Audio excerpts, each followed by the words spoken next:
According to Merriam-Webster's dictionary, the definition of SOS is an internationally recognized signal of distress, a call or request for help or rescue. Many schools in the Chicago public school system are calling for help. This is their SOS.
Guggenheim opened its doors on the corner of 71st and Morgan in 1962, some 48 years ago. It has been a staple of the community. Though the neighborhood of Englewood has changed a lot since then, one thing remains the same, and that's the support and loyalty of an institution that is fighting to the very end to stay open. I got a prayer that I'm going to pray, that this school will not be closed. And I believe God that whatever the reason is, I don't know the reason, but whatever the reason is, that God will move it, that God will supply the needs, that this school will remain open, because this is an asset to this neighborhood. Yeah.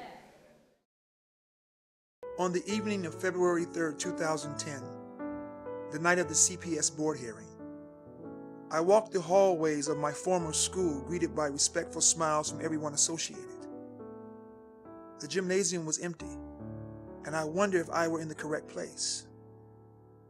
I saw the posters on the wall created by the students urging that everyone do all they could to save their school. Would the community put up a battle? Would they turn out to voice their displeasure over the proposed closure? Soon, I would have answers to my many questions.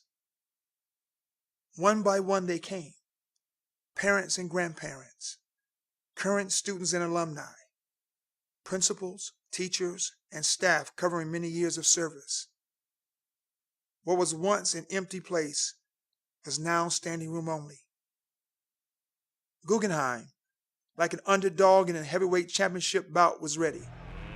Let's get ready to rumble! Despite the many odds they faced.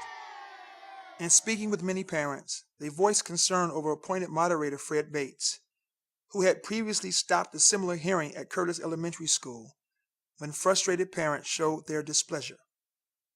These fears of the Guggenheim parents were amplified when immediately before the hearing, Mr. Bates was making excuses on why it may end abruptly. I will tell you, I am feeling a bit under the weather this evening. For those of you who were there Monday, you can probably tell I'm a little more subdued. So we are not going to go past 7:30. I have some medication I need to get that I failed to take before I came here. Ironically, the students were to have major testing the following morning, but this didn't seem to be of concern to Mr. Bates, the very person whose recommendation helps decide the school's fate. You cannot hold these kids to the same standards upper and middle class. They are on a different playing field, especially when the playing field is not even. Those kids in upper and middle classes, they have computers, they have art, they have music, they have extra prep classes. The students at the schools in Englewood and Southside, this is not the case. We talk about, they want to talk that Southside and Englewood is such bad neighborhoods and there are gangs. Well, you know what? I could see a child turning to a gang because the very institutions that our forefathers fought for, Martin Luther King, are being destroyed. If it takes a child, if it takes a village to raise a child, then CPS is destroying the village. The following day, I had the privilege of speaking with national spokesman of Operation Push, Jonathan Jackson. Deneen Elementary School, fantastic school on the State Street corridor. The city has just upgraded their facilities, and then out of the blue tells them they're in foreclosure. Why? Because they've already predetermined to give it to a charter school because it's off the expressway.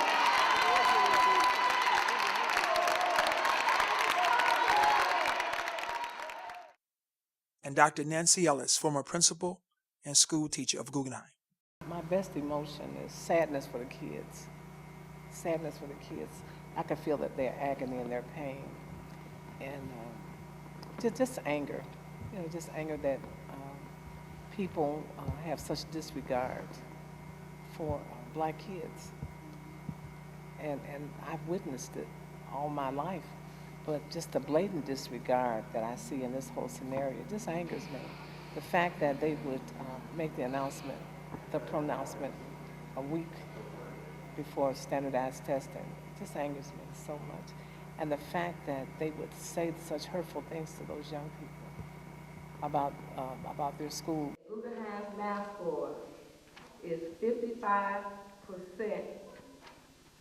have 55% of the students meeting and exceeding the 2009 state standards. The state standards in our mind, and probably in every CPS school, outscores the area, any area.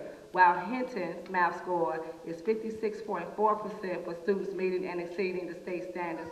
That's a difference of 1.4%. Is that enough for you to tell us that our students need to walk 6 to 8 blocks every day to get an education?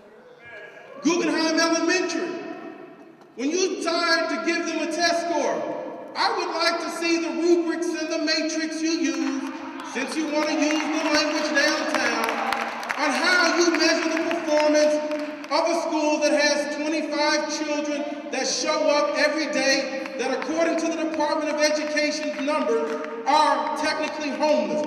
If you have a child in your school that is transferred twice in 1 year, that child is considered to be highly mobile. If that child is highly mobile, every time they move to school, they lose 3 months of learning. There's a learning loss that happens to them.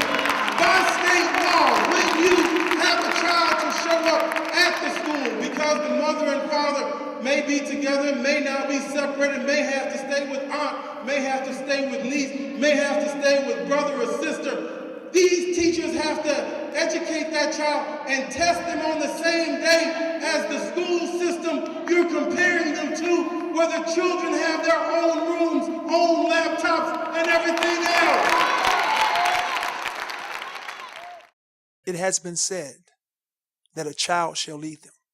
Robert Campbell is such a child. Thank you all. I come here today once again to thank you all, but I have another concern that came about to me yesterday.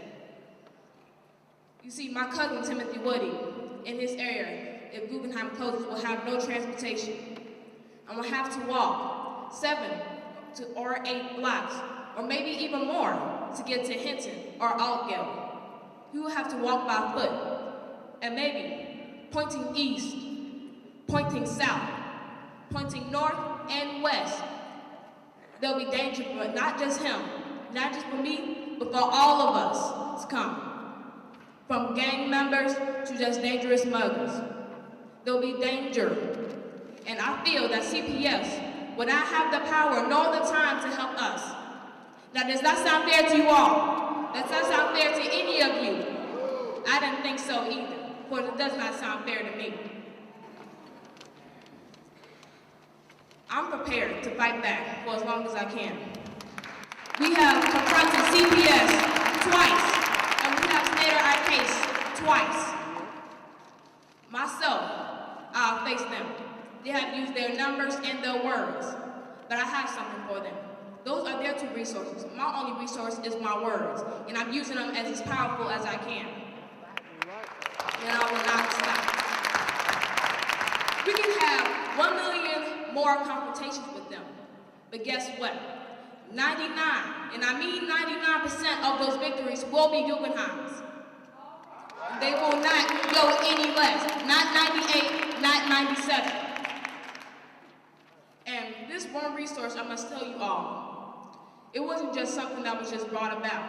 It was just a gift from God. Thank you.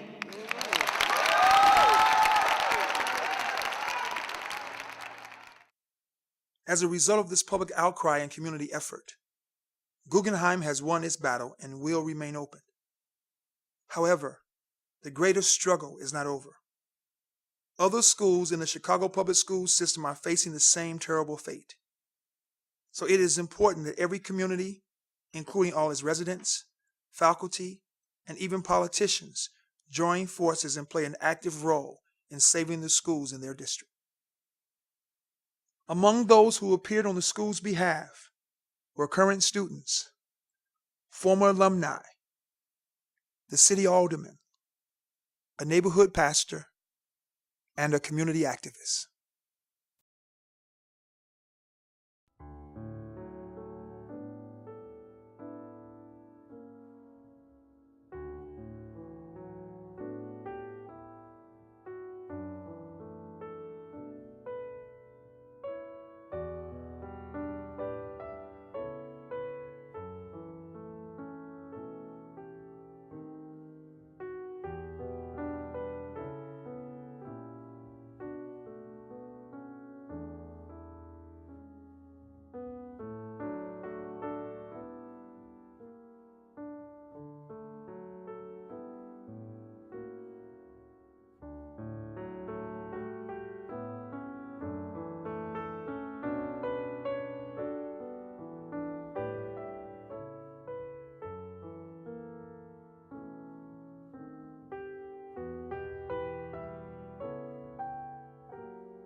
I say it over and over.